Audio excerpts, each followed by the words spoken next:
Action. Bismillahirrahmanirrahim.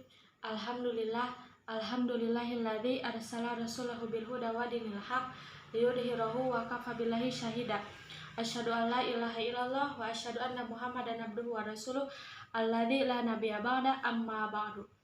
Pertama-tama dan yang paling utama, marilah kita panjatkan puji dan syukur atas kehadirat Allah Subhanahu wa taala yang telah memberikan kita banyak sekali kenikmatan, yang salah satunya nikmat iman, nikmat Islam, dan dua nikmat yang sering kita lupakan, yaitu nikmat sehat dan nikmat sempat.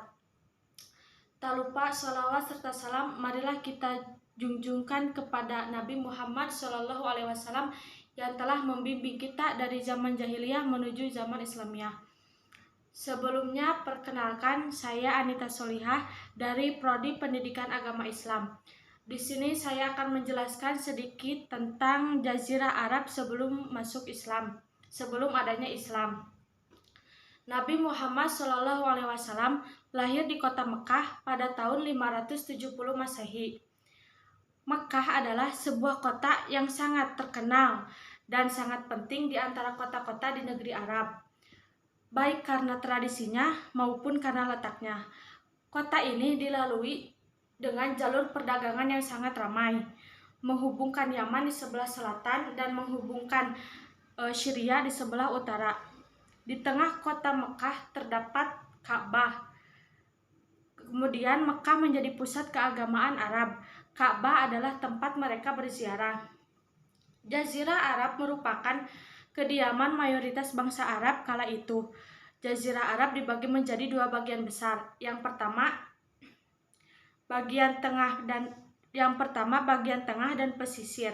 Di sana tidak terdapat air dan sungai yang mengalir, tetapi hanya ada lembah-lembah yang berair di musim hujan.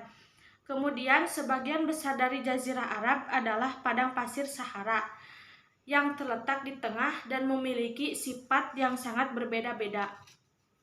Kemudian bila dilihat dari asal-usul keturunan, penduduk Jazirah Arab digolongkan menjadi dua keturunan. Yang pertama keturunan Qahtaniyah, yang kedua keturunan Adnaiyah atau keturunan Ismail bin Ibrahim. Dalam masyarakat yang suka berperang, nilai seorang wanita sangat rendah. Situasi ini berlangsung sampai agama Islam lahir. Dunia Arab ketika itu merupakan kancah peperangan yang terus-menerus. Kemudian, akibat peperangan tersebut, kebudayaan mereka tidak berkembang. Pada masa pemerintahan Sabah, bangsa Arab menjadi penghubung perdagangan antara Eropa dan Timur Tengah. Setelah kerajaan mengalami kemunduran, muncul kerajaan Himyar yang menggantikannya. Terutama setelah bendungan Ma'rib runtuh, masa gemilang kerajaan Himyar sedikit demi sedikit memudar. Kekuasaan politik kemudian berpindah ke suku Huza'ah dan akhirnya ke suku Quraisy di bawah pimpinan Qusay. Suku terakhir inilah yang kemudian mengatur urusan politik-politik dan urusan-urusan yang berhubungan dengan Ka'bah. Ada 10 jabatan tertinggi di bagian kabilah-kabilah di suku Quraisy. Yang pertama Hijabah, Sikoyah, Diyat, Siparoh, Rifadoh, Liwa, Haimah, Nadwah, Hazinah, dan Azlam. Kemudian kebangkitan Islam itu masuk ke Jazirah Arab melalui beberapa jalur. Yang pertama melalui hubungan dagang dengan bangsa lain. Yang kedua melalui kerajaan-kerajaan protektorat Hiroh dan Gosan. Dan ketiga masuknya misi Yahudi dan Kristen.